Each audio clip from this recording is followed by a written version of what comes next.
Romance anime has been around for a very long time. The oldest one I can remember watching is Rumiko Takahashi's Maison Ikkoku, which came out almost 40 years ago and still holds up pretty well to this day. Throughout the 90s, anime like Kimagure Orange Road, Sailor Moon, and Fushigi Yugi came out, blending romance with genres like comedy, fantasy, and magical girls. These days, romance is found a lot in anime, to the point where even most battle shonen have some kind of romantic element incorporated within them that makes shippers go crazy. Although romance has branched out quite a bit within anime, we've still received a steady flow of the typical high school romance shows that many of us have watched our entire lives. Many of us grew up with Toradora, and we're still excitedly watching rom-coms like Kaguya-sama. Due to the vast amount of romance anime that take place within school, many romance anime have unique gimmicks to them that separate them from the crowd, with one of these birthing a whole new subgenre of romance anime called harem anime, which usually focuses on the lead courting multiple partners. Despite romance anime's immense evolution over the years, there are always a few key rules most of them follow, tropes that have been sharpened on the whetstone of love by steady hands of multiple generations of mangaka.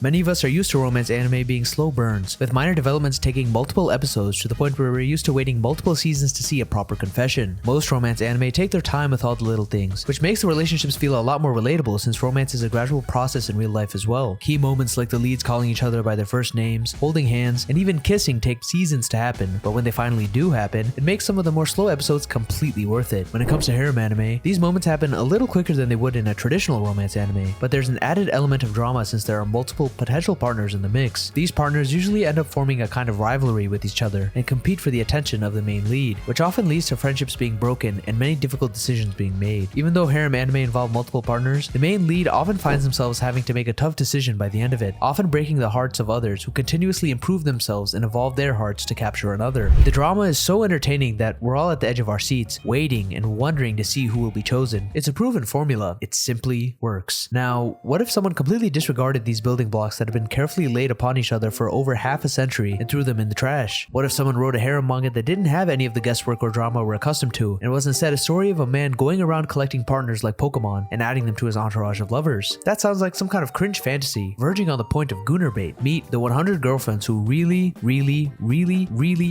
love you. A romance anime that completely disregards the rules of romance anime at the most extreme level. The title is not an exaggeration. The main character gets 100 girlfriends. The most surprising part is it actually works really well, to the point where it's become one of my favorite rom-coms to come out in recent memory. How is that even possible? Through the power of sincerity, satire, and leaning into the utterly ridiculous. 100 Girlfriends is the story of an upstart high schooler named Aijo Rentarou. As is the case with many shonen, Rentarou is a young man who never gives up, except instead of fighting demons that may destroy the world, he's fighting the crushing feeling of being rejected. Rentarou, up until he entered high school, was starving for a relationship, and ever since he was 8 months old, he's been rejected by every girl he's asked out. That's 15 years of straight up rejections, and he still doesn't give up. I gotta take a page out of his book. Right before entering high school, Rentarou prays to a jobless bum, a god, for romantic luck and is told that he'll meet 100 of his soulmates in high school. Sounds like a pretty good deal for Rentarou, since he'll be able to choose someone out of 100 possible suitors. Except there's one issue. If he doesn't get with all of his soulmates, they die. The man who spent his entire life being shooed away by women is now tasked with saving 100 of them with the power of love. Upon hearing this, I asked myself, how would getting 100 confessions even be possible without the manga being impossibly long? All the girls would have to fall in love with this guy instantly for the series to end within the decade. And then I watched the first episode and saw before my eyes that exact thing happen. Within an episode, two girls immediately fall in love with Rentarou, with one of them being a lewd horn dog named Hakari, and the other being an extreme tsundere named Karane. I went into 100 Girlfriends thinking it would be semi-serious when it came to how the romance between Rentarou and these girls would unfold, and instead I had ice-cold water dumped onto my head in the form of ridiculous tropes and extremely irritating characters upon first impression. Within one episode, 100 Girlfriends somehow speedran entire seasons of harem anime, and my mind was left gasping for air. Everyone was already on a first-name basis as they made lunch together, and even kissed, all within the span of an hour. As the first couple of episodes went by, more girls joined the mix, adding to the trope fest that is Rentarou's group of girlfriends. We got Shizuka, the signature quiet girl,